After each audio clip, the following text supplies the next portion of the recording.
내일 또 오셔도 괜찮아요. 그래, 그럼 내일 또 올게. 조심히 들어가세요. 안녕하세요. 저는 작은 동네에서 약국을 운영하고 있는 60대 약사입니다. 벌써 같은 자리에서 30년 넘게 약국을 하다 보니 약을 사러 오시는 환자분들도 많지만 마치 이야기방처럼 와서 두런두런 얘기하시다가 저녁 시간이 되면 집으로 돌아가시는 어르신들도 많으세요. 어르신들이 지금까지 살아온 지난한 이야기들도 듣고 또 삶의 지혜를 듣고 있으면 저 역시 시간 가는 줄 모르고 공부하게 됩니다. 정말 어떻게 이렇게 힘든 삶을 의연하게 살아오셨을까 싶은 생각에 존경심도 들고 나도 남은 삶을 저렇게 지혜롭게 살아야지 하는 생각도 하게 됩니다. 이렇게 어르신들 얘기를 듣고 있으면 제 삶을 되돌아보게 됩니다. 그냥 조용히 약국만 하며 살아온 인생은 아니다 보니 저 스스로 그래, 그때 잘했어. 그게 최선이었던 거야 하며 고개를 끄덕이곤 해요. 잔잔한 호수 같았던 삶이었다면 조금은 지루했을까요? 늘 거친 파도가 쳤던 저의 인생 이야기 한번 들어보실래요? 처음 이곳에서 약국을 시작했을 때 젊은 여성이 많이 없던 동네이다 보니 사람들이 저를 보기 위해 호기심에 괜히 약을 사러 오는 분들이 많았어요. 사회성이 조금 부족했던 저는 딱 약을 사러 오신 분들에게 필요한 만큼의 미소와 친절을 보여줬었죠. 그런데 이게 예쁘고 참하다고 동네에 소문이 나서 참한 약국 선생으로 통하곤 했습니다. 약국 문을 닫을 때 데리러 오는 사람도 없고 약국 가까이에 있는 집에도 혼자 사는 것 같아 보이니 동네 사람들이 저에게 추파를 던지곤 했어요. 우리 약사님 왜 이렇게 오늘따라 기운이 없을까? 아닙니다. 더 필요한 거 있으세요? 나는 우리 약사 선생 관심이 좀 필요한데. 그러시구나. 약 여기 있습니다. 안녕히 가세요. 약을 건네는 제 손을 확 잡아 끄는 바람에 몸이 그 손님 앞으로 쏠렸어요. 뭘 그렇게 튕겨? 그냥 요 앞 다방에서 차 한 잔 마시자니까. 튕기는 게 아니라 전 관심이 없습니다. 다시 한번 말하지만요. 밤에 외로우면 연락하라고. 그리곤 명함을 두고 가는 징그러운 손님도 있었고 밤마다 셔터를 내려주겠다며 끝나는 시간에 맞춰 찾아오는 남자 손님도 있었습니다. 이런 일뿐만이 아니었어요. 아가씨, 우리 며느리 삼으면 딱 좋겠구만. 보니까 애도 잘 낳게 생겼어. 네? 저는 너무 당황스러워서 아무 대답도 못하고 바보처럼 서 있기만 했었습니다. 저 골반 좀 봐. 셋은 거뜬하겠네. 처음 약국을 연 지 얼마 안 됐을 땐 이런저런 얘기를 들으면 어떻게 대처해야 할지 잘 몰라서 어버버거리다가 집에 가서 수치심에 우는 날도 많았어요. 그러다 결심했죠. 이런 일들 때문에 약국을 닫을 수는 없다. 그건 절대 용납 못하는 일이죠. 제가 잘못한 것도 아닌데 바보처럼 도망갈 필요가 없잖아요. 그래서 밤마다 자기 전에 다짐을 했습니다. 내일은 절대 휘둘리지 말아야지. 그렇게 마음을 단단하게 먹고 나니 어르신들의 칭찬으로 둔갑한 무례한 말들이나 다른 손님들의 선을 넘는 행동과 도발에도 끄떡없게 됐습니다. 그리고 얼마 지나지 않아 동네에 소문이 났어요. 젊은 약사 선생 예쁜 얼굴 믿고 도도하게 군다고요. 차라리 이런 소문이 나는 게 낫어요. 그 후에도 물론 무례한 말을 하거나 손을 잡으려는 시도가 없었던 건 아니지만 제가 강하게 나가니 그런 사람들이 점점 줄어들더군요. 한 번은 이런 일도 있었어요. 얼른 들어와. 아, 창피하다니까. 어서 오세요. 기억나지? 내가 전에 말했던 우리 아들. 네? 와서 인사해. 그렇게 쑥맥처럼 고개 숙이지 말고. 안녕하세요. 네, 안녕하세요. 어디가 불편해서 오셨어요? 그게 아니라 우리 아들 만나보라고 했잖아. 저는 너무 난감했고 어떻게 기분 상하시지 않게 돌려보낼 수 있을까 생각 중에 약국 뒷방으로 연결되는 방에서 아이 하나가 나왔습니다. 엄마, 나 배고파. 엄마? 우리 희선이 배 많이 고파? 조금만 참자. 엄마가 이따가 빵 사줄게. 저에게는 사실 어린 딸 아이가 한 명 있었어요. 이게 어떻게 된 일인지는 잠시 뒤에 얘기하고 일단 저는 앞에 온 할머니와 할머니의 아들을 돌려보내는 게 먼저였습니다. 아이고야, 온갖 도단척은 다 하더니 애 딸인 사람이었어? 네, 보시다시피 제 딸이에요. 그럼 남편은? 아주 남편의 딸도 있는 게 말도 안 하고 여우처럼 동네 사람들을 다 속인 거야? 전 속인 적 없어요. 그리고 이런 부탁하실 때마다 충분히 잘 설명해서 싫다고 말씀드렸고요. 가자! 제가 잘못을 한 일인지 집에 가서 한참을 생각했습니다. 맞아요. 저에게는 딸이 한 명 있었어요. 첫눈에 반해서 연애도 3개월 정도밖에 안 하고 바로 결혼을 했어요. 그리고 결혼하자마자 매일이 전쟁터였습니다. 서로 충분히 알지 못하는 상황에서 한 결혼은 행복하지 못했어요.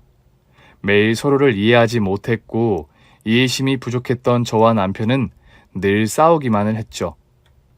그리고 남편이 바람을 피우고 있다는 사실까지 알게 됐습니다. 저랑 결혼하기 전부터 저 말고 다른 여자가 있었고 그 여자 사이에서 아이까지 낳았다는 사실을 알게 됐죠.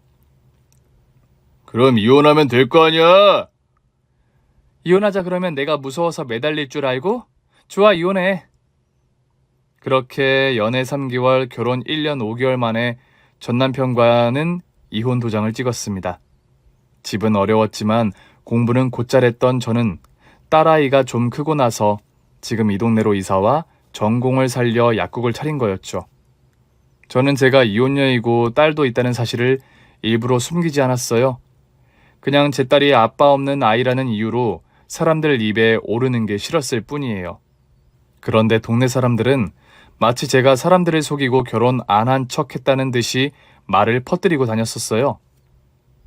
저에게 호감을 표시했던 사람들도 애 딸린 유부녀 주제에 도도하게 군다고 침까지 뱉었던 사람들도 있었어요. 지금 생각해보면 너무나 유치한 행동인데 그땐 저에게 생겼던 이런 일들이 왜 그렇게 분하고 화가 났었는지 모르겠어요. 그리고 며칠 뒤 한 손님이 찾아왔습니다. 어서 오세요. 저 밴드 있나요? 네, 있어요. 크기는 어떤 걸 찾으세요? 그냥 중간 사이즈면 될 것 같습니다. 이게 좋겠네요. 1,500원입니다. 감사합니다. 안녕히 계세요. 안녕히 가세요. 처음 우리 약국에 방문한 손님이었는데 멀쑥하게 정장을 입고 들어온 모습을 잊을 수가 없었어요. 그런데 다음 날도 또 다음 날도 항상 같은 시간에 약국을 방문하는 게 아니겠어요? 이러다 약국에 있는 모든 약들을 다 사는 건 아닐까 싶은 생각까지 드는 찰나였습니다. 매일 같은 시간에 찾아오니 아무래도 기다리게 되더라고요. 오늘은 그 손님이 어떤 약을 찾을까 하고요. 그런데 문을 닫을 때까지 오지 않아 조금 서운해지려고 하더라고요. 내가 서운해? 왜? 저는 너무 깜짝 놀랐어요. 저도 모르게 그 사람이 오기를 매일 행복한 마음으로 기다리고 있었던 거죠. 갑자기 가슴이 콩닥콩닥 뛰기 시작하고 얼굴에 열이 몰렸어요. 미쳤나 봐. 손님한테 빠지다니. 그 사람이 약 30가지 넘는 약을 샀을 때쯤 깨닫고 말았습니다. 아, 나 이 사람한테 반했구나. 그렇게 제 마음을 자각하고 오지 않는 님을 기다리며 문을 닫으려는데 저쪽에서 검은 그림자가 나타나는 거예요. 그래서 그 사람인 줄 알고 반갑게 맞이하려고 하는데 그림자의 주인공은 내 님이 아니라 늘 약국에 올 때마다 불쾌한 말을 하는 남자 손님이었습니다. 에이구 약사님, 내가 셔터 내리는 거 힘들면 도와준다고 그렇게 얘기했는데 오늘도 힘들게 내리고 있네. 약하게 술 냄새도 풍겨와서 상대하지 말고 얼른 집으로 뛰어가야겠다 생각하며 열쇠를 잠그고 있었어요. 야, 애 딸린 아줌마 주제에 나를 무시해? 에? 하면서 거칠게 저를 잡고 끌고 가려고 하는 거예요.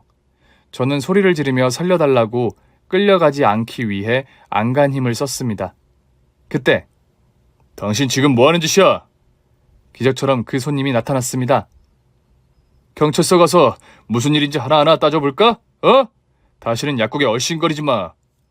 본인보다 덩치도 크고 목소리도 큰 남성이 와서 화를 내니 쫄아서 도망가더군요. 에휴, 다친 곳은 없으세요?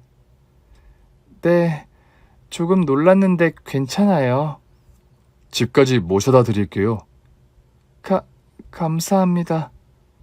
평소에도 저런 놈들이 자주 옵니까? 아니요, 저렇게 술에 취해서 행패를 부리는 건 처음 있는 일이에요. 조심하세요. 더 크게 소리 지르시고요. 근처에 파출소 있는 거 아시죠? 네, 알아요. 슈퍼 옆에 말씀하시는 거죠? 약국에서 집까지 짧은 거리를 그 사람과 걸어가는데 가슴이 얼마나 뛰던지요. 이게 놀라서 뛰는 건지 이 사람이 옆에 있어서 뛰는 건지 분간이 안 갈 정도로 긴장을 했었습니다. 여기가 집이에요. 들어가서 쉬세요. 저기... 네? 오늘은 어떤 약 사라고 하셨어요? 아, 오늘은 변비약이 필요했는데. 준비해 놓을게요. 오늘 도와주셔서 감사합니다. 조심히 들어가세요. 저는 그 사람의 인사말은 듣지도 않고 냉큼 집으로 들어왔습니다. 너무 부끄러웠거든요. 그리고 이렇게 빨리 뛰는 심장 소리가 혹시 그 사람 귀에도 들릴까 싶어 재빠르게 집으로 들어왔죠. 다음날 약속한 것처럼 같은 시간에 나타난 남자는 어제 말했던 변비약을 사러 왔고 매일같이 같은 시간 약국으로 와 약을 하나씩 사갔습니다. 부드러운 미소가 멋진 사람이었어요. 매너도 좋았고 다른 손님들처럼 불필요한 대화를 하려고 하지도 않았죠.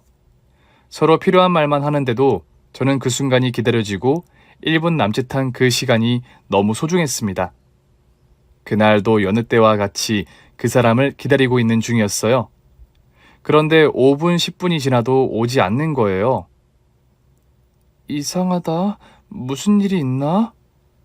엄마, 우리 언제 집에 가? 이제 문 닫고 가자. 오늘은 무슨 일이 있어서 못 오나 보다. 그래, 지금까지 매일 같은 시간에 약을 사러 온 게 더 이상하고 대단한 거였지. 생각하며 문을 닫고 딸과 함께 집으로 돌아갔습니다. 그런데 며칠이 지나도록 남자는 약국에 오지 않았어요. 남자가 약국에 오지 않는 지 5일째 되던 날, 오늘도 그 사람은 오지 않나 보다 하고 정리를 하는데 문이 열렸습니다. 그리고 그 사람이 들어왔어요. 그런데 항상 멀끔했던 모습과 달리 유난히 초췌하고 가까이서 본 얼굴은 식은땀이 흥건했습니다. 저기요, 괜찮으세요?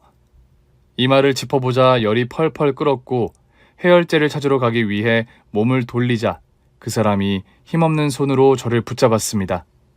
그리고 무슨 말을 하려고 하는 중에 그대로 쓰러지고 말았어요. 저기요! 너무 놀란 저는 119에 신고부터 했고 쓰러진 남자는 119 대원이 올 때까지 정신을 차리지 못하고 축 늘어진 채 저에게 안겨 있었습니다. 과도한 스트레스로 인한 몸살이에요. 수액 다 맞고 약 타서 가시면 됩니다. 네, 감사합니다. 다행히 큰 병은 아니었고 그냥 감기 몸살이었어요. 그렇게 약국 가서 약 사가더니 정작 본인이 아플 땐 먹지도 않았나 보네. 힘없이 늘어진 손을 꼭 잡고 결심했죠. 다시는 이 사람 아프게 하지 말아야겠다. 내가 옆에서 지켜줘야겠다고요. 30분 정도 지났을까요? 남자가 깨어났습니다. 여기가 어디... 이제 정신이 들어요? 약사님? 약국에서 쓰러지셨잖아요. 얼마나 놀랐는 줄 알아요? 몸살이래요. 이거 주사 다 맞으면 약 타서 집으로 가래요. 정말 감사합니다. 약사님 아니었으면... 아니, 그렇게 매일 와서 약 사가시더니 정작 아플 땐 왜 먹지도 않고 몸이 이렇게 될 때까지 참으셨어요?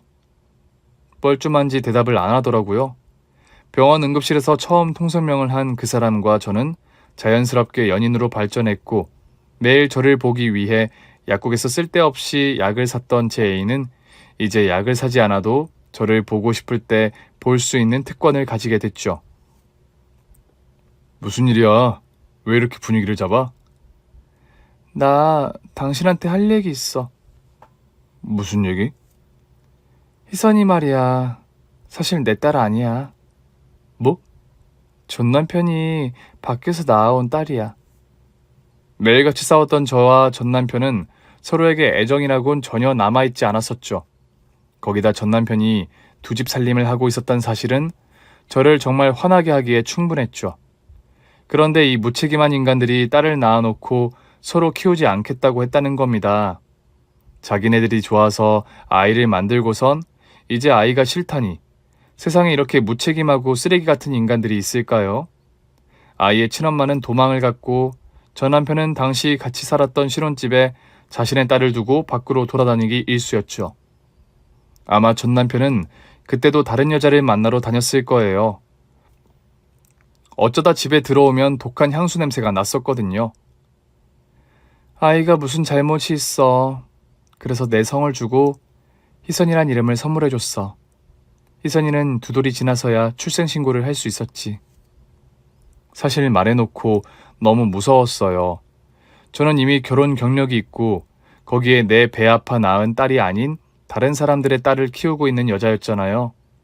그때 당시 분위기라면 이미 딸이 있다는 이유만으로도 헤어짐의 이유가 됐었을 거예요. 하지만 당시 남자친구는 오히려 이런 저를 대견하게 생각했습니다. 이리 와봐. 한번 안아보자. 저를 꼭 안아준 남자친구는 그런 인간들과 달리 희선이를 키워줘서 오히려 고맙다고 했어요. 저렇게 예쁜 아이인데 당신이 아니었으면 어쩌면 희선인 지금 자신의 부모가 누군지도 모르고 어린 나이에 사랑이라는 마음보다 더 나쁜 마음을 먼저 배웠을 수도 있어. 당신 덕분에 저렇게 예쁘게 자란 거야. 고생했어, 당신. 혼자 아이 키우는 거 쉽지 않았을 텐데. 당시 남자친구의 고생했다는 한마디가 왜 그렇게 가슴을 찌르르하게 울렸을까요? 남자친구의 품에 안겨 펑펑 울었어요. 제 친정엄마는 저를 보고 정신이 나갔다고 했어요. 지 자식도 아니고 남편의 부정의 산물을 속도 없이 데리고 와서 키운다고요. 그런데 전 남편, 그리고 전 남편과 바람난 그 여자이자 희선이의 친모는 정말 증오하지만 어린아이인 희선인 아무 잘못도 없잖아요. 아이가 태어나고 싶어서 태어난 것도 아니고 누군가는 저보고 착한 척하느라 그러는 거 아니냐는 말도 했어요. 하지만 전 어린아이를 내치는 그런 모진 마음을 가지지 못한 사람이라 죄 없는 아이를 버릴 수 없었어요. 그런데 이런 저를 남자친구가 이해해줬어요. 정말 고마워. 난 어디 가서 희선이가 사실은 내 친딸이 아니라고 말도 못해. 혹시 사람들이 희선이한테 손가락질 할까봐, 또 희선이가 상처받을까봐. 그래도 당신한테만큼은 말하고 싶었어. 이해받고 싶어서도 아니고 그렇다고 이게 용서를 구할 일도 아니잖아? 그런데 혹시나 당신이 더 늦게 알고 당황할까봐 오늘이 기회다 싶어서 얘기하고 싶었어. 괜찮아. 이게 무슨 심각한 일이라고. 난 오늘 얘기 듣고 당신한테 더 반했는데? 그렇게 저희는 결혼까지 약속한 사이가 됐습니다. 친정집으로 이 사람과 함께 인사를 하러 갔을 때 친정어머님께서 엄청 우셨어요. 우리 딸 팔자에도 없는 애 키우느라 혼자 늙어 죽으면 어쩌나 걱정이 많았는데 우리 서희가 우리 딸도 모자라 희선이까지 품겠다고 하니까 고맙다는 말 외엔 할 말이 없어. 정말 고맙네. 아니에요, 장모님. 이 사람처럼 멋진 사람 세상에 없어요. 너도 이번에 정말 잘 살아야 해. 알았지? 응, 알았어, 엄마. 그리고 시댁에 인사드리러 갔을 때 제 남자친구이자 남편 될 사람의 성품이 어디서 나왔는지를 알 수 있었습니다. 며느리뿐만 아니라 손녀딸까지 함께 생기니 겹경사네. 다음엔 희선이도 꼭 데려와라, 응? 네, 아버님. 저희는 이렇게 가족이 됐습니다. 희선이는 아빠뿐만 아니라 할머니와 할아버지까지 생겨 매일매일 기분이 최고였어요. 여기 보세요, 김치! 결혼 후 제주도로 신혼여행을 다녀와 가장 먼저 한 일은 바로 희선이와 저, 남편과 함께 가족 사진을 찍는 일이었습니다. 저희 부부 웨딩 사진뿐 아니라 가족 사진까지 함께 촬영했죠. 그 당시 비싼 가격이었지만 남편은 남은 건 사진이라며 꼭 촬영해야 한다고 했었죠. 그리고 우리 세 식구가 예쁜 옷을 입고 활짝 웃고 있는 사진은 신혼집 거실에 자리 잡게 됐습니다. 여보, 혹시 희선이에게 동생이 필요할까? 글쎄, 한 번도 생각 안 해봤는데 희선이도 딱히 동생이 있었으면 좋겠다고 말한 적 없어. 그럼 우리 희선이 하나 정말 잘 키워보자. 그래, 좋아. 나도 희선이만 있으면 돼. 지금 생각해도 저와 남편은 의견 충돌이 생겨 언쟁을 높인다거나 싸움으로 번진 적이 단 한 번도 없어요. 서로의 의견을 존중하고 왜 그렇게 생각하는지 차분하게 들어주고 일단 의견이 다른 적이 거의 없었던 것 같아요. 약사님 결혼하더니 더 예뻐졌네. 감사합니다. 우리 며느리 삼으려고 했더니 저 윗집이 먼저 데려갈 줄 누가 알았냐고. 그렇게 누굴 소개시켜준다고 해도 싫다 그러고 누가 만나자고 해도 귓등으로 듣더니 이미 마음 있는 사람이 있었네. 네. 이번엔 잘 살아. 알아서 잘하겠지만 그래도 내가 우리 약사님 예뻐해서 해주는 말이야. 알았지? 네, 알겠습니다. 어머님, 이거 드시고 가세요. 서비스로 드릴게요. 그래야 고마워. 잘 마실게. 동네에서도 저의 결혼 소식은 한동안 동네 사람들의 안주거리였어요. 그 도도하고 콧대 높은 약사를 쟁취한 사람이 누군지에 대한 얘기도 끊이지 않았고요. 어쩌다 보니 동네 스타가 된 저는 그 덕분인지 손님도 더 많아져 바쁜 하루를 보내고 있었습니다. 여보, 우리 이사 갈까? 갑자기 어디로? 서울로 가자. 그럼 나 약국이랑 당신 회사는 어쩌고. 나 곧 서울 본사로 발령받을 것 같아. 진짜? 진짜. 너무 잘됐다. 진짜 잘됐어. 축하해, 여보. 고마워. 다 당신 덕분이야. 내가 한 게 뭐가 있어. 당신이 열심히 일한 덕분이지. 거기다 남편의 승진 소식까지 들려오면서 저희 부부는 남편 승진에 맞춰 슬슬 이사갈 준비를 하고 있었어요. 그날도 남편과 함께 퇴근하기 위해 남편을 기다리고 있는 중이었어요. 갑자기 쾅 하는 소리와 함께 차가 급정거하는 끼익 하는 소리가 들리는 거예요. 너무 놀라서 밖으로 나가보니 정말 믿을 수 없는 일이 벌어졌습니다. 여보! 신호를 위반한 차가 길을 건너던 남편을 그냥 치고 지나간 겁니다. 저는 무작정 남편이 쓰러져 누워있는 곳으로 달려갔고 남편은 이미 많은 피를 흘리며 정신을 잃고 있었습니다. 여보, 금방 구급차 올 거야. 그러니까 조금만 참아. 알았지? 여보, 정신 잃으면 안 돼? 나 봐봐, 여보. 어? 수술을 마친 남편은 중환자실로 옮겨졌고 담당 선생님은 오늘 밤이 고비라고 얘기했었죠. 하지만 남편은 그 고비를 넘기지 못하고 하늘나라로 떠났습니다. 여보, 내가 미안해. 제발 눈 좀 떠봐. 여보, 제발. 희선이가 당신 기다리잖아. 이렇게 나랑 희선이 두고 가는 거야? 내가 다 잘못했어. 이렇게 가지 마. 아가야, 괜찮다. 괜찮아. 뚝 하고 정신 차려야지. 다 제 잘못이에요. 저 때문이에요. 어머님, 저만 안 만나서도 이 사람 이렇게 되지 않았을 거예요. 3일 동안 장례를 치르는 동안 무슨 정신으로 있었는지 모르겠습니다. 어린 희선이가 상복을 입고 머리 옆에 하얀 리본을 꽂고 있는 모습을 보니 억장이 무너졌습니다. 저 어린 것이 지금 무슨 일이 벌어지고 있는지 알기는 하는 걸까요? 저는 희선이한테 대체 무슨 짓을 한 걸까요? 희선이는 아빠가 긴 여행을 떠났다는 말을 이해한 걸까요? 엄마, 이제 아빠는 만날 수 없는 거지? 아빠가 희선이한테 너무 미안하대. 언젠가는 아빠 다시 만날 수 있어? 당연하지. 먼 훗날 아주 많은 밤을 지내고 나면 아빠 다시 만날 수 있어. 그럼 아빠 다시 만나는 날까지 오빠랑 엄마처럼 멋진 사람이 돼서 아빠 만날 거야. 꼭 멋진 사람 되자, 희선아. 언제 이렇게 철이 든 건지 아빠가 보고 싶다고 아빠를 데려오라고 울고 떼써도 될 나이에 희선이는 저렇게 말했습니다. 정신이 번쩍 들더라고요. 약국이고 뭐고 아무것도 하기 싫었던 저였는데 딸인 희선이를 보고 기운을 얻었습니다. 장례를 치르고 뒷정리하고 일주일 동안 닫았던 약국에 다시 나갔습니다. 동네 주민들의 위로 속에 날카로운 말들도 함께 섞여 있었죠. 아주 남자 잡아먹는 년이라니까. 전 남편도 이런 식으로 죽은 거 아니야? 모르지. 전 남편이랑 어떻게 헤어졌는지 아무도 모르잖아. 하지만 전 누가 뭐라 해도 꿋꿋하게 약국을 지켰습니다. 희선이가 아빠와 한 약속을 지킬 수 있게, 또 하늘에서 지켜보고 있을 이 사람이 슬퍼하지 않도록 어느 때보다 열심히 살았습니다.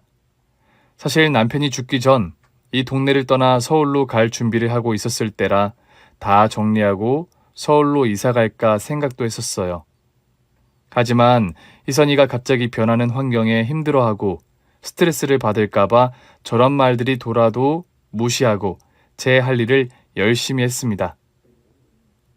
희선이 왔니? 엄마, 나 또 1등 했어. 아이고, 장하다. 내 새끼 정말 잘했어. 자신을 낳아준 엄마보다 저와 생활한 시간이 훨씬 긴 희선이는 성격도 공부 욕심도 모두 저를 닮았어요. 그래서 특별한 과외를 시켜주지 않아도 알아서 공부를 잘했고, 부족한 부분만 학원을 보내줬더니 시험만 봤다 하면 1등을 놓치지 않았습니다. 고마워, 희선아. 이렇게 열심히 공부해줘서. 아니야, 다 엄마 덕분이야. 엄마 나 키워줘서 정말 고마워요. 그런 김에 나 오늘 엄마 옆에서 같이 자면 안 돼? 응? 나 엄마랑 같이 잘래. 그래, 엄마랑 같이 자자. 아이고, 내 새끼. 얼른 씻고 옷 갈아입고 와. 네. 어쩔 땐 너무 빨리 처리된 게 아닌가 걱정도 많이 했어요. 또래 친구들은 겪지 않았을 일들을 희선이는 이미 너무 많이 겪었잖아요. 하지만 컸어도 애는 애라고 저렇게 애교를 부리며 제 옆에 붙을 때마다 밝고 예쁘게 잘 커주고 있구나라는 생각에 늘 고마웠습니다. 그리고 희선이는 그렇게 가고 싶었던 서울대 법대에 합격을 했습니다. 엄마, 나 정말 서울대생 되는 거야? 당연하지. 이것 봐, 합격, 정희선. 서울대 법대에 합격하였습니다. 다 엄마가 나 챙겨준 덕분이에요. 무슨 소리야. 우리 딸이 열심히 공부해서 합격한 거지. 뭐 갖고 싶어. 말만 해. 엄마가 다 사줄게. 희선이는 노트북이 갖고 싶다고 했고 그걸로 최고 좋은 노트북을 입학 선물로 사줬습니다. 이렇게 자란 걸 보니 세월이 참 빠르구나 싶더라고요. 제가 친엄마가 아닌 걸 알면서 늘 엄마라고 불러주는 착한 아이. 누가 뭐라고 해도 우리 엄마라고 항상 씩씩하게 말하는 아이. 아빠가 보고 싶어도 제가 슬퍼할까봐 마음 놓고 아빠를 그리워하지도 못했던 아이입니다. 그런 아이가 성인이 돼서 대학을 간다니 가슴이 너무 뭉클하더라고요. 며칠 뒤에 자다가 화장실에 가고 싶어 나오니 희선이가 거실 한 구석에서 아빠의 사진을 보며 조용히 말을 하고 있더라고요. 아빠, 다 보고 있지? 나 엄마랑 아빠 덕분에 서울대 법대 붙었어. 아빠랑 엄마한테 자랑스러운 딸 되고 싶어서 공부 정말 열심히 했어. 대학교도 열심히 다닐 거야. 그러니까 계속 나 지켜봐주고 나를 지켜줘야 돼? 알았지? 사랑해, 아빠. 전 다시 조용히 제 방으로 들어왔습니다. 얼마나 많은 밤을 저렇게 아빠와 대화하며 그리움을 삭혔을까요? 애틋한 그 모습을 보고 있으니 눈물이 멈추지 않더라고요. 그래도 의젓하게 자라준 아이가 더욱 고마웠어요. 저야말로 앞으로 아이에게 더 잘해줘야겠다. 다시 한번 다짐한 날이었습니다. 그렇게 또 시간이 흘렀어요. 희선이는 3번의 도전 끝에 사법고시에 합격했고 당당히 변호사가 됐습니다. 그리고 대학 시절부터 연애한 아이와 결혼을 약속했죠. 희선이가 사법고시를 준비할 때 묵묵히 옆에서 많이 도와줬다고 들었어요. 희선이도 이 아이한테 의지를 많이 했고요. 어머님, 저 정말 희선이한테 평생 잘하는 남편이 되겠습니다. 기합이 바짝 들어가서 말하는데 어찌나 귀엽던지요. 반듯하게 생겨서 긴장을 많이 했는지 땀을 흘리는데 얼마나 저에게 잘 보이고 싶었으면 저럴까 싶더라고요. 우리 예비 사위가 하는 말 내가 믿어도 되는 거지? 그럼요, 장모님. 희선이 눈에 눈물 나는 일 없도록 제가 정말 잘하겠습니다. 당신 분명히 우리 엄마 앞에서 약속한 거다. 웃는 모습이 선한 게 먼저 간 남편 처음 만났을 때 생각도 나더라고요. 희선이가 저를 닮아 저희 아빠 닮은 사람을 데려온 건가 싶기도 하고 반듯하고 선한 인상에 일도 잘하는지 승진이 빠르다고 들었어요. 이런 아이가 우리 희선이 옆에 평생 있어준다고 하면 더할 나위 없이 전 너무 기뻤죠. 이 결혼 무조건 찬성이었습니다. 그리고 예비 사위가 찾아온 후 다음 주는 우리 딸 희선이가 예비 시부모님을 만나러 가는 날이었어요. 가서 잘하고 와. 우리 딸 어디 가서도 잘할 거지만. 알았지? 응, 알았어. 엄마 너무 걱정하지 마요. 언제 저렇게 커서 결혼 준비를 다 하고 세월 참 빠르게 흘러가더라고요.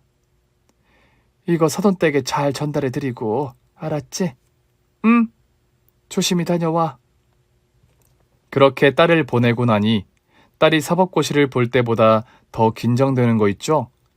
혹시 사돈댁이 우리 희선이를 마음에 안 들어하는 건 아닌지, 그럴 애는 아니지만 말실수나 뭐 잘못하는 건 아닌지 걱정이 돼서 아무것도 못하고 있었어요.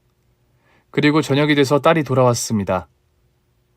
딸, 예비 시부모님 잘 만나고 왔어? 아, 몰라. 무슨 일이 있었던 건지 방문을 쾅 닫고 들어가서 나오질 않는 겁니다. 희선아, 왜 그래? 무슨 일 있었어? 물어보지 마. 나 잘 거야. 왜 그러는데? 아무리 방문을 두드리고 무슨 일인지 물어봐도 굳게 닫힌 문은 열릴 줄 몰랐고 애도 마음 정리할 시간이 필요할 것 같아서 일단 그날은 그냥 지나갔습니다. 그런데 그 후로도 딸의 짜증은 쉬 가시질 않았어요. 뭘 해줘도 다 싫다 그러고 바쁘다며 집에도 잘 들어오지 않고 걱정돼서 연락해도 연락도 잘 안 받고 하루는 늦은 밤 술에 잔뜩 취해서 희선이가 들어왔습니다. 희선아, 아이고 술을 얼마나 마신 거니? 똑바로 서봐. 방은 들어가야지. 엄마는 아무것도 몰라. 아무것도 모른다고. 그래, 아무것도 몰라. 우리 희선이라 말을 해줘야 알지, 응? 무슨 일인데 이렇게 힘들어해? 몰라. 나 다 싫어. 엄마도 싫고 이 사람도 싫어. 다 싫다고! 그렇게 주정을 하고 잠이 든 딸을 한참 쳐다봤습니다. 얼마나 힘들면 이렇게 술까지 마시고 왔을까요? 생전 이런 일이 있었던 적이 없는데 그렇다고 속 시원하게 저에게 말을 해주는 것도 아니고 속상한 마음에 저도 그날은 쉬 잠들 수가 없더라고요. 그래서 희선이처럼 맥주 한 잔을 꺼내 마시고 일단 잠에 들었습니다. 다음날 희선이는 언제 일어난 건지 벌써 출근하고 없더라고요. 전화를 했지만 전화도 받지 않고 예비시댁을 다녀온 이후 이상해진 희선이가 수상해 예비사위한테 전화를 했습니다. 전무님 안녕하세요. 자네한테 궁금한 게 있어서 전화했네. 네네 말씀하세요 어머님. 우리 희선이 혹시 사돈댁에 가서 무슨 일이 있었나? 그게 무슨 일이 있긴 있었나 봅니다. 죄송합니다 어머님. 다 제 잘못이에요. 너무 걱정하지 마세요. 저한테 화가 많이 나서 그러는 거예요. 무슨 잘못을 했길래 애가 며칠째 저러나? 우리 희선이는 만나봤고 어제는 안 마시던 술까지 마시고 들어왔어. 너무 걱정하지 마세요. 장모님, 제가 잘 하겠습니다. 저 지금 회의가 있어서요. 어머님, 제가 다시 연락드리겠습니다. 예비사위도 그냥 본인 잘못이라고만 하고 제대로 말을 해주지 않으니 대체 어떻게 해야 할지 모르겠더라고요. 아무리 걱정하지 말라고 해도 엄마가 돼서 어떻게 걱정을 안 하니까. 오늘 밤엔 무슨 일이 있어도 희선이한테 무슨 일이 있었는지 얘기를 들어야겠다 싶어서 희선이가 올 때까지 기다렸어요. 엄마, 너 대체 무슨 일이야? 엄마가 알아야 널 도와주지. 엄마, 나 그 사람이랑 결혼 안 할 거야. 그러니까 엄마도 더 이상 연락하거나 그러지 마. 왜 결혼을 안 해? 갑자기 싫어졌어? 아니면 크게 싸웠니? 오늘 걱정돼서 사위한테 전화하니까 걱정하지 말라며 다 본인 잘못이라고 하던데 사위가 무슨 잘못을 했길래 결혼까지 안 하겠대, 응? 엄마, 지금까지 내가 하고 싶은 거 다 하게 해줬잖아. 이번엔 결혼하기 싫어. 나 결혼 안 하고 엄마랑 평생 살 거야. 애가 펑펑 우니까 더 물어볼 수가 없더라고요. 저도 이렇게 속이 상하는데 애는 오죽할까요? 그리고 키우면서 이렇게 서럽게 우는 걸 처음 봐서 놀라고 당황스러우면서 안쓰럽고 어려운 시험 공부할 때도 힘들다고 운 적이 없는 애인데 아무래도 뭔가 큰일이 있었던 게 틀림없겠죠. 일단 딸 아이를 진정시켜서 잠을 재우고 밤에 다시 예비사위에게 전화했습니다. 네, 장모님. 자네 내일 점심시간에 바쁜가? 아니요, 괜찮습니다. 그럼 나 좀 보세. 희선이한텐 얘기하지 말고. 네, 알겠습니다. 회사 앞으로 갈 테니 시간 맞춰 나와 있어. 네, 그럼 내일 뵙겠습니다. 약국 앞에는 사정이 있어 쉰다는 팻말을 붙여놓고 예비사위 회사가 있는 서울로 향했습니다. 저를 만난 예비사위는 어쩔 줄 몰라 하며 쩔쩔매더니 결국 우리 딸이 사돈댁에 갔을 때 어떤 일이 있었는지 그날 일을 들을 수 있었습니다. 죄송합니다, 장모님. 저희 엄마가 희선이를 마음에 들어하지 않으셨어요. 어떤 부분이 마음에 안 든다고 하시던가? 그게... 희선이도 오라고 할까? 아닙니다. 저희 어머니께서 희선이가 친부모 밑에서 자란 것도 아니고 저렇게 드센 변호사 며느리는 필요 없다며 근본 없는 집안 딸은 필요 없다고 하셨습니다. 더운 여름날 에어컨이 빵빵하게 틀어진 음식점에서 저는 열이나 참을 수 없었습니다. 감히 우리 딸 면전에 그딴 말을 짓거려? 내가 어떻게 키운 귀한 딸인데 자기 자식 귀한 줄 알면 남의 자식 귀한 줄도 알아야지. 당장 앞장서게. 난 직접 사과를 들어야겠네. 네, 장모님 저기... 뭐하나? 얼른 회사 가서 정리하고 내려오게. 이제야 희선이가 왜 그렇게 짜증을 내고 울면서 결혼하지 않겠다고 했는지 알겠더군요. 진작 저에게 말했으면 그렇게 속 끓이지 않고 금방 해결했을 텐데 제가 바라는 건 희선이의 결혼이 아니라 결혼을 하든 안 하든 그냥 하고 싶은 일 하면서 행복하게 사는 거예요. 결혼하기 전부터 저런 식으로 우리 딸을 대하는 시부모는 제가 싫었어요. 당연한 거 아닌가요? 예비 며느리가 싫다는데 굳이 숙여가며 우리 딸 잘 봐달라고 하면서 결혼시킬 이유가 없잖아요. 일을 정리하고 나온 예비사위를 따라가면서 결혼은 안 시켜도 사과는 확실하게 듣고 와야겠다고 생각했습니다. 그리고 도착한 사돈댁의 거실은 금빛이 번쩍번쩍한 가구들이 있고 무슨 회장님 댁에 있을 법한 소파가 거실을 차지하고 있었습니다. 아이고, 먼 길 오시느라 고생하셨습니다. 생전 처음 맡아보는 냄새네. 시골에서 약국하신다더니 소똥 냄새인가? 제 인사는 제대로 받지도 않고 저를 위아래로 쳐다보며 하는 말이 저 따위라 체면이고 뭐고 머리채부터 잡을까 했지만 일단 참았습니다. 갑자기 찾아와서 죄송해요. 저의 딸하고 정환군 관련해서 드릴 말씀이 있어서요. 네네, 편하게 말씀하세요. 여보, 가서 마실 것 좀 가져와. 뭘 그런 걸 준비해요? 귀찮게. 보니까 금방 갈 것 같은데. 네, 마실 건 필요 없고요. 저는 사과를 받으려고 왔습니다.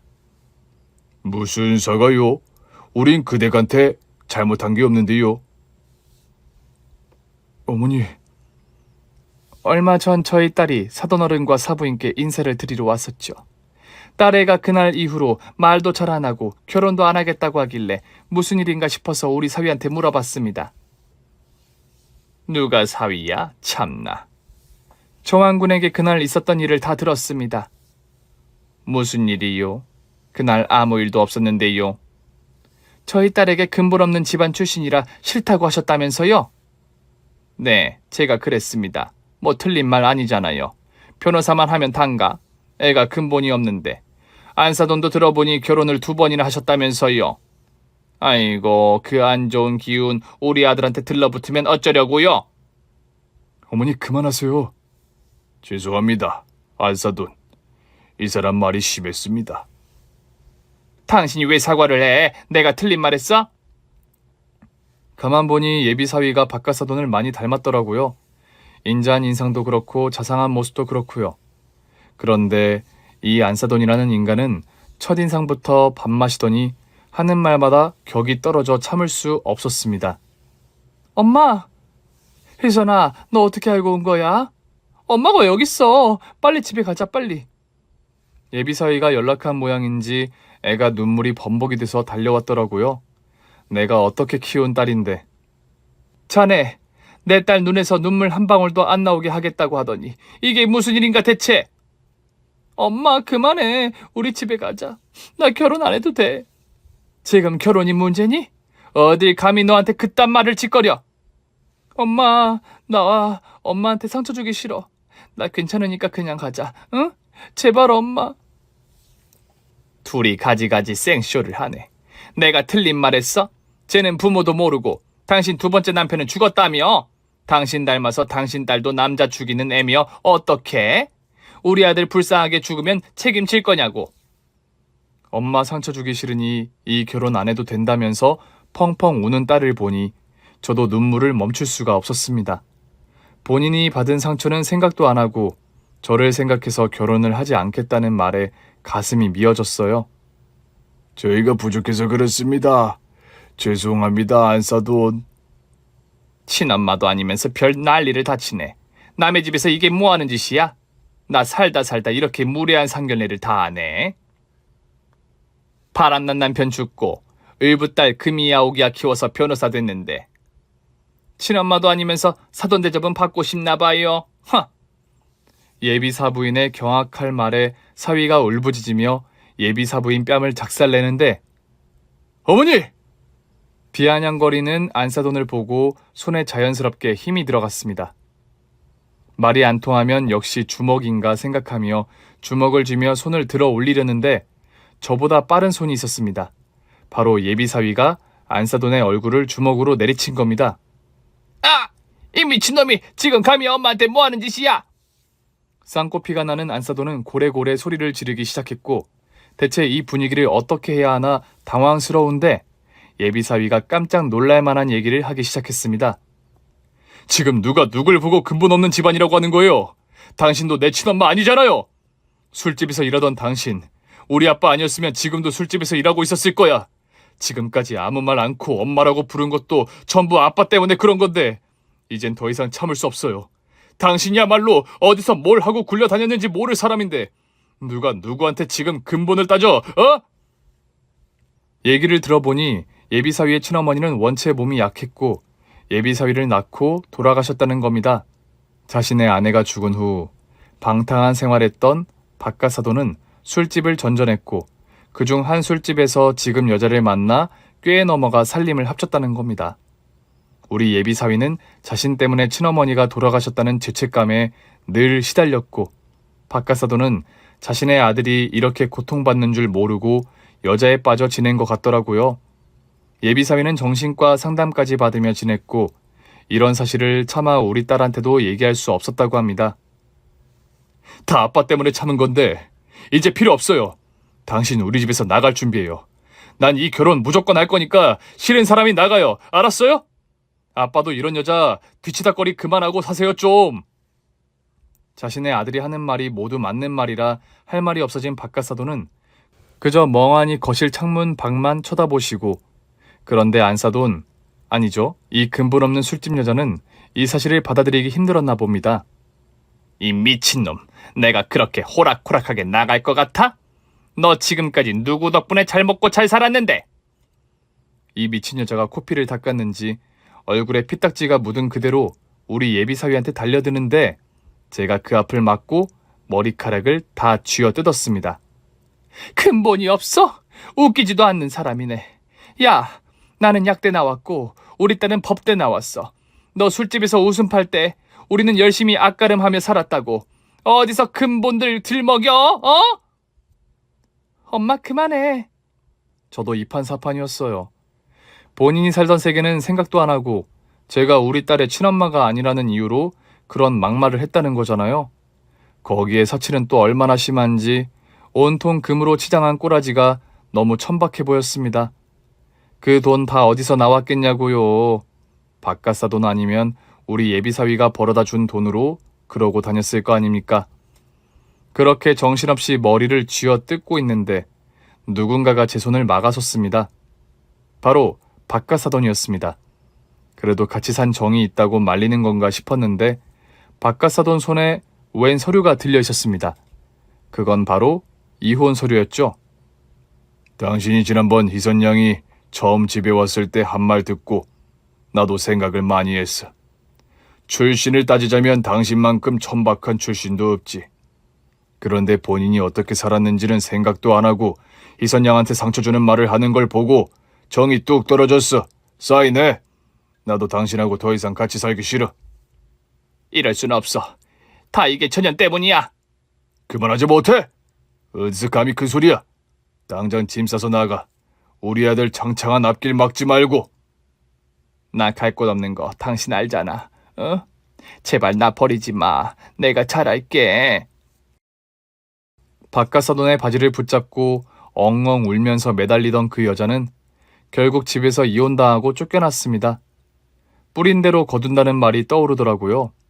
우리 아이들은 어떻게 됐냐고요? 당연히 모두의 축복을 받으며 결혼했습니다.